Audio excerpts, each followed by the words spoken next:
Welcome to mega 9 TV. Nellore జిల్లాలోని ఆ నియోజకవర్గంలో టీడీపీ అంతర్గత పోరుతో సతమతమవుతోందా? సిట్టింగ్ ఎమ్మెల్యేకి తెలుగు తమ్ముళ్లకు అస్సలు పడటం లేదా? కష్టకాలంలో జెండా మోసిన వారికి ప్రాధాన్యత కరువైందా? ఇంతకీ ఏది ఆ నియోజకవర్గం? ఏంటి ఆ కథ? Watch the story.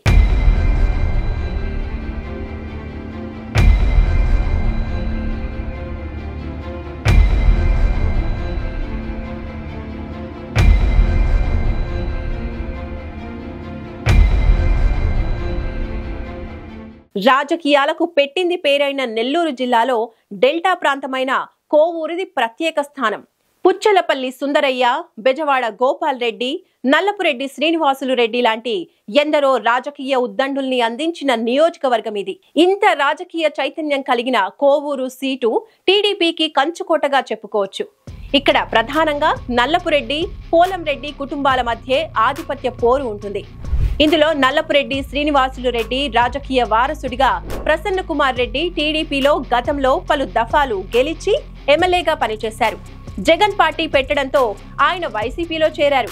అప్పటి నుంచి పోలంరెడ్డి శ్రీనివాసులు రెడ్డి టీడీపీ బాధ్యతలు చూసుకుంటున్నారు. అయితే రాజకీయాల్లో చురుగ్గా ఉన్న పోలంరెడ్డి శ్రీనివాసులు రెడ్డి తన కుమారుడు దినేష్ రెడ్డిని గతంలో కోవూరు అభ్యర్థిగా ప్రకటించారు. గత ప్రభుత్వం అధికారంలో ఉన్న సమయంలో వీరు ప్రభుత్వం అన్యాయాలు, అక్రమాలను ప్రజలకు తీసుకెళ్లి పార్టీ వాణిని బలంగా వినిపించారు. ప్రతిపక్షంలో పోలంరెడ్డి దినేష్ రెడ్డి అప్పటి అధికార పార్టీ వైసీపీపై ఎన్నో పోరాటాలు చేశారు. కేసులు కూడా ఎదుర్కొన్నారు.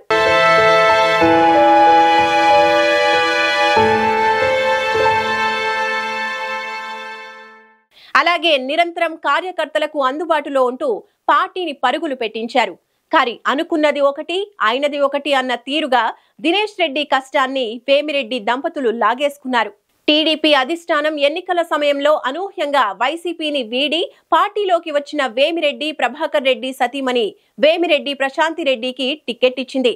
దీంతో పోలంరెడ్డి దినేష్ రెడ్డి ఎమ్మెల్యే అభ్యర్థి ప్రశాంత్ రెడ్డితో కలిసి పనిచేశారు. దీంతో టీడీపీ కోవూరులో విజయం సాధించింది. అయితే తర్వాత కథ మారిపోయింది.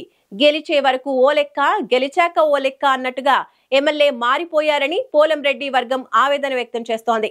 అప్పటి వరకు మండలాల్లో పార్టీ కండువాలు మోసిన వారిని పక్కన పెట్టి వేమిరెడ్డి అనుచరులకు పెత్తనం కట్టబెట్టడంతో పోలంరెడ్డి అనుచరులు డీలా పడ్డారు. కోవూరు నియోజకవర్గంలో ప్రతి మండలంలో ప్రతి ఒక్కరిని పేరు పెట్టి పిలిచే దినేష్ రెడ్డికి కనీసం ఎమ్మెల్సీ అయినా ఇస్తారు అనుకుంటే జిల్లా ప్రజలకు అసలు అవగాహనే లేని పదవి అంటగట్టి తూతూ మంత్రంగా కన్నీరు తుడిచారని వారు ఆవేదన చెందుతున్నారట. కోవూరు టికెట్ దినేష్ రెడ్డికి కేటాయించినప్పుడు వైసీపీ తమ పార్టీలోకి చేరితే కోవూరు అభ్యర్థిగా నిలబెడతామని బంపర్ ఆఫర్ ఇచ్చినప్పటికీ దినేష్ రెడ్డి అటువైపు వెళ్లలేదు. ఒకవేళ 2024 ఎన్నికల్లో దినేష్ రెడ్డి వైసీపీ నుంచి పోటీ చేసి ఉంటే 70,000కు పైగా మెజారిటీతో గెలిచేవాడని ఆయన వర్గం చెబుతోంది.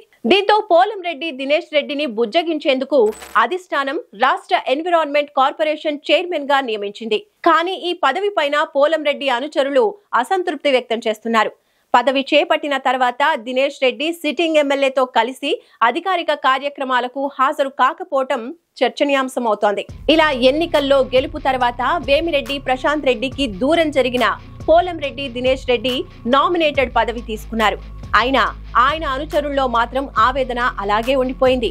దీంతో రాబోయే రోజుల్లో దినేష్ రెడ్డి కీలక నిర్ణయాలు తీసుకునే అవకాశం ఉందని వారు చెబుతున్నారు.